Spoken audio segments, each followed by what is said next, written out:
So there was a store called Waitrose who decided to make a very racist display of some chocolate Easter ducklings. Now, a lot of Black people tend to continuously get surprised over being presented with the same mentality and the same psychology, and I don't know why. At this point, it should be expected. It's funny, I was just thinking yesterday how so many Black people are caught up in religion, but for the dominant society, religion to them condones hatred, okay? It condones genocide. The same religion, actually. It condones hatred, it condones genocide, it condones intolerance, it condones whatever they want it to condone, and they have no problem engaging in these behaviors because they understand that this is their religion, or they understand that the religion is fake and there's no one that they're going to really be held accountable to. And so that's why when you see these Easter ducklings, they don't have a problem associating a holiday that's supposed to be about the rising of their Christ with something hateful. They have no problem doing this. And I'm going to need Black people to really understand who and what they're dealing with and the psychology of it. It seems like no matter how many times different people try to put this psychology on display and help people understand it, and I get that there may not be many, it doesn't seem like there's many people doing it, but some people are doing it. But it seems like that's not enough to combat the psychological conditioning to where Black people are able to see this for what it is. And I suspect that's due to the fact that their God resembles the same people who are doing this. And they'll say the race doesn't matter, but the race really does. But let's go into it. So these are the ducklings.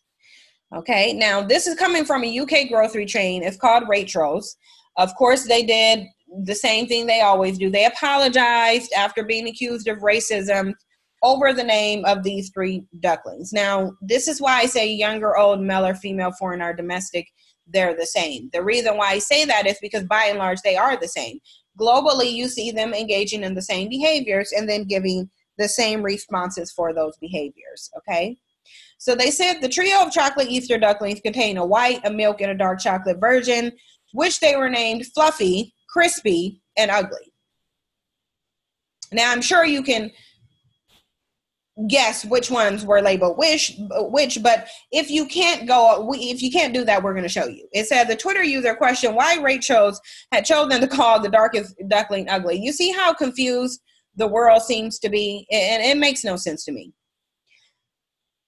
So it says overheard women saying this is not right. I agree, it doesn't look good at all, wrote Livia A. Aliberti on March 7th. Now, these are the actual ducklings. This is how they come: crispy, fluffy, and ugly. You'll note that the darkest one is obviously ugly. The brown one is called crispy. The yellow one simply called fluffy.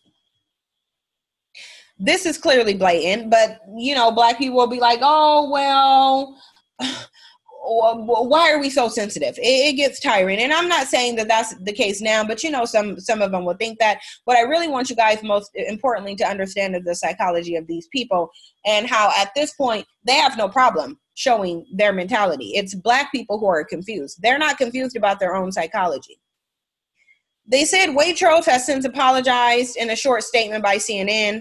They said, we are very sorry for any upset caused by the name of this product. It was absolutely not our intention to cause any offense. Again, it's copy and paste at this point. Copy and paste. This is just what they do. It's never their intention, but they're always just coincidentally repeating something that is very racist. Again, it goes on in the States and it goes on overseas and it goes on globally because this is their global psychology. They said we removed the products from sale several weeks ago while we changed the labeling and our ducklings are now back on sale. One possible explanation for the naming is a reference to the Hans Christian Andersen fairy tale, The Ugly Duckling. Now, we already know that Hans Christian fairy tales were very racist. Okay? And mind you, they're just saying this is one possible explanation. At this point, they're speculating to give an explanation. They're going to eventually stop even giving an explanation. You're going to go back to a time where it's okay and it's open and it's just fine to be as racist as you want to be. The story features an unfortunate young duckling who was bullied by all of those around him before turning into a swan. What they're not telling you is before shedding the dark feathers and coming into a white swan. Now, we know that everything in nature that is white is not a product of nature. I don't know if you guys have seen black swans, but they are beautiful. They are far better and more beautiful than white swans. And to add to that, they don't even like, nor do they want to associate with white swans. They just don't. If you've observed them, if you haven't, go to Orlando. They have a lot of black swans, and if you note their behavior, they do not go anywhere near white swans. They don't like them. And the reason they don't is probably because they're able to understand that there's something wrong with them. They're unusual. They're not natural to nature. Now, I want to go into some of these tweets really quickly. So this was the woman's initial tweet, and she said, crispy, fluffy, and ugly, trio of Easter duckling, that Waitrose, ugly is the dark one on the right. Overheard women saying, this is not right. I agree, doesn't look good at all. Thousands of other options, why hashtag ugly. So she posted this picture, and she made it go viral, okay? But look at some of the tweets. Now, Sean actually said, I was going to say unbelievable, but in this day and age, there's always someone who can find something offensive on someone else's behalf. Grow up. Okay? This other Chris white man says, oh, it's only chocolate. So Hans Christian Andersen and fairy tales don't mean anything to you or the women you overheard.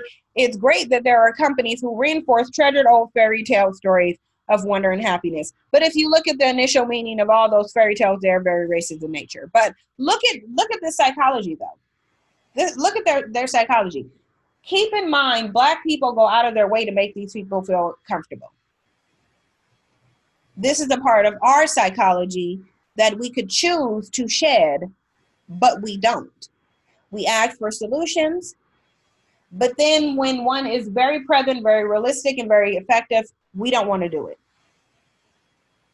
Why do you feel like it's your responsibility to cater to the comfort level of a group of people who have no regard for your comfort? So Ross Mack said, can I have some of your spare time, as you seem to have a lot of it, and I think I could put it to much better use? Same people that Black people go out of their way to tell other Black people that they're not all bad. Now, they have a chance to prove right now that they don't like racism, and this goes on globally. They don't choose to do that. They choose to condone it. There's a reason why. Gray Madge said, hi, Livia. I'm not a journalist or anyone special, but have you heard about the fairy tale about the ugly duckling? There really is no need to be upset about it. I would think you would be more upset at a crispy duckling. This is their psychology. Bob called her an idiot. So pleased, James says, so pleased with Waitrose's response. My speckled pink Jamaican friend doesn't deserve to feel subjugated as he shops for chocolate ducks.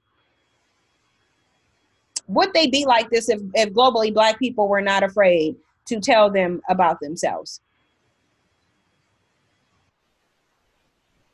You have Gary just saying, where can I buy these ducks? They're awesome.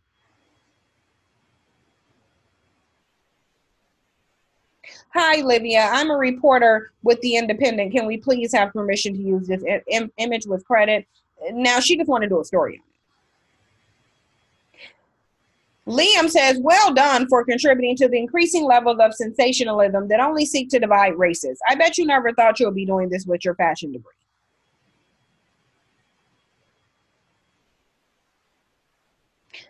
Daniel Taylor doubles down on his racism and said, don't waste your time trying to get through to her, man. She's too busy dishing out the credit to mongozoids.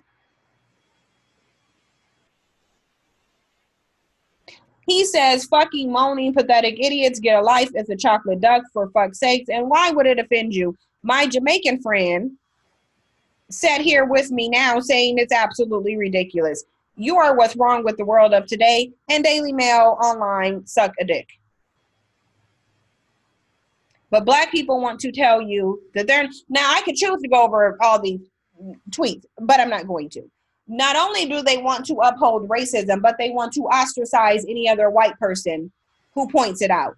This is how dedicated to their cause they are. They are very dedicated to this. They like this. They don't want anybody pointing this out at all. And what we do as a people is we cater to that globally. They're always going to sit here and say, oh, I have this Jamaican friend. Now, a lot of times it's a lie, but the reality of it is there are a lot of Black people who will sit up in their company and coddle them and tell them that this behavior is okay.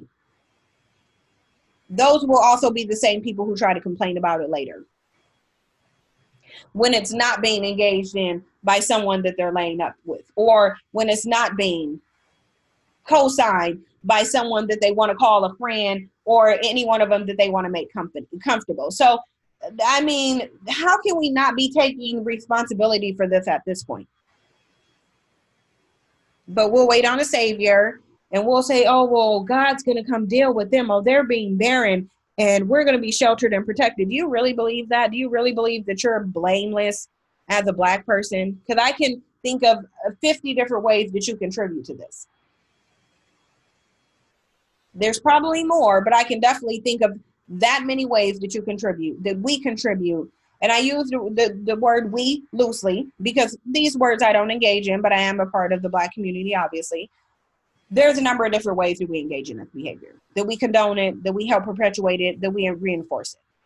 We don't have to do the things that we're doing. We're choosing to. And then we expect our circumstance to change, and it's just not going to. But you guys let me know what you think about this. Again, like I said, we shouldn't expect anything else, especially given our response to it countless over and over and over. But you guys let me know what you think. Thank you for your support. I'll see you in the next one.